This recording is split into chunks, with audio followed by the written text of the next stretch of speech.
اس کی قربانی قبول فرما لیتے ہیں جو لجپال نبی صلی اللہ علیہ وسلم اگر نماز پڑھا رہی ہوں اور نماز کا ہر رکن اعلیٰ، ہر رکن افضل، نماز میں قیام افضل، قرات افضل، رکوع افضل، قوما افضل، قاعدہ افضل، تشہد افضل، ساری نماز میں ہر رکن افضل ہے، پر اس سارے رکنوں میں جو افضل ترین رکن ہے وہ سجدہ ہے۔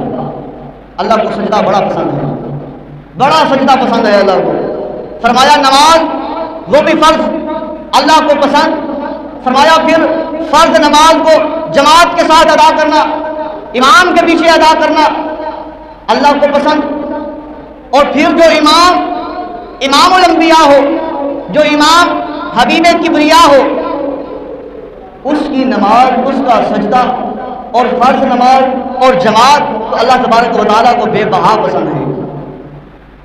وہ محبوب پیغمبر جماعت کروا رہا ہو، قیام ہو جائے، قرات ہو جائے، رکوع ہو جائے، قوما ہو جائے، سجدے میں جائیں، اور ادھر سے امام حسین چلتے ہوئے آپ علیہ الصلوۃ والسلام کی پشت مبارک پر سوار ہو جائیں اور سوار ہو کر اپنا چہرہ صحابہ کی طرف کر لیں، پیچھے کر لیں۔ اللہ فرمایا میرے محبوب اپنے سجدے کو لمبا کر لے، سبحان ربی الاعلیٰ ایک مرتبہ پڑھ لی، دوسری مرتبہ پڑھ لی، سبحان ربی الاعلیٰ تیسری مرتبہ پڑھ لی، اٹھانا سر مبارک چاہا، فرمایا نہیں اے میرے محبوب ابھی میری تسبیح کو، میری تحلیل کو، میری عبادت کو، میرے لیے سجدے کو اور لمبا کر دے۔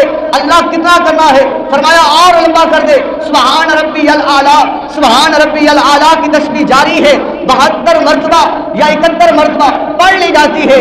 ادھر سے امام حسین رضی اللہ تعالی عنہ حضور پاک صلی اللہ علیہ وسلم کی پیٹھ مبارک سے، پشت مبارک سے اٹھتے ہیں، لجپال نبی اپنا سر انور مبارک سجدے سے اٹھاتے ہیں۔ فرمایا جس کے لیے سجدے کو طول دے دیا جائے، جس کے لیے سجدے کو لمبا کر دیا جائے اسے حسین کہتے ہیں، اسے کربلا کی زمین پر شہادت کے لیے قبول کیا جاتا ہے۔